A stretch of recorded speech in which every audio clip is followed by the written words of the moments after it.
ایک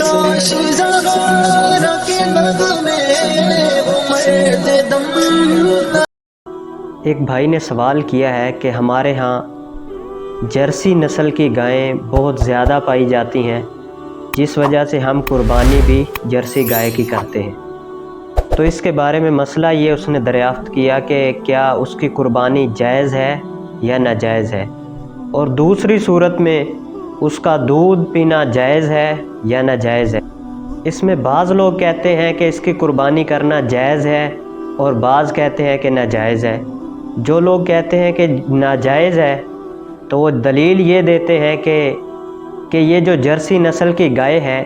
یہ خنزیر کی نسل سے ہے، یعنی اسی کی جنس سے ہے، اس وجہ سے اس کی قربانی ناجائز ہے اور اس کا دودھ پینا بھی یہ جائز نہیں ہے۔ تو ان دونوں صورتوں کا جواب بتا دیجئے۔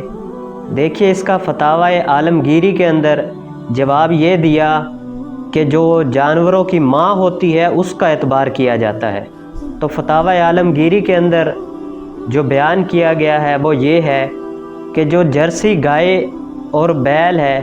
وہ گائے کے پیٹ سے پیدا ہوئے ہیں،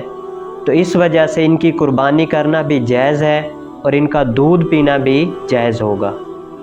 لہٰذا جو زید نے کہا تھا کہ اس کا جرسی گائے کی نسل کی گائے کا دودھ پینا بھی ناجائز ہے اور اس کی قربانی بھی ناجائز ہے،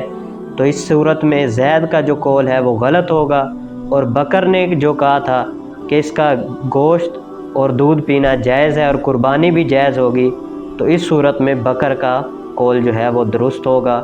اس کی قربانی اور دودھ پینا جائز ہے اور اس کا گوشت بھی کھانا یہ جائز ہوگا، اور جو بکر کا قول ہوگا وہ درست ہوگا اس وجہ سے کہ جرسی گائے کی نسل کی جو گائے ہوگی یا بیل ہوگا تو ان کا گوشت بھی کھانا جائز ہے، دودھ بھی پینا جائز ہے اور قربانی بھی کرنا جائز ہے۔ یہ فتاوی عالمگیری کے اندر اس کا اس بات موجود ہے۔ تو یہ کوشش کیا کریں کہ اپنی طرف سے مسئلے کو گھڑ لیا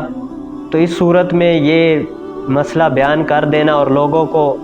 بیوقوف بنانا یہ صحیح نہیں ہے۔ اگر کوئی شخص غلط مسئلہ بیان کرے گا تو جب تک اس مسئلے کا صحیح حل نہیں نکالا جائے گا اس وقت تک اس شخص پر ہی گناہ جائے گا کہ جس نے غلط مسئلے کو بیان کیا ہو۔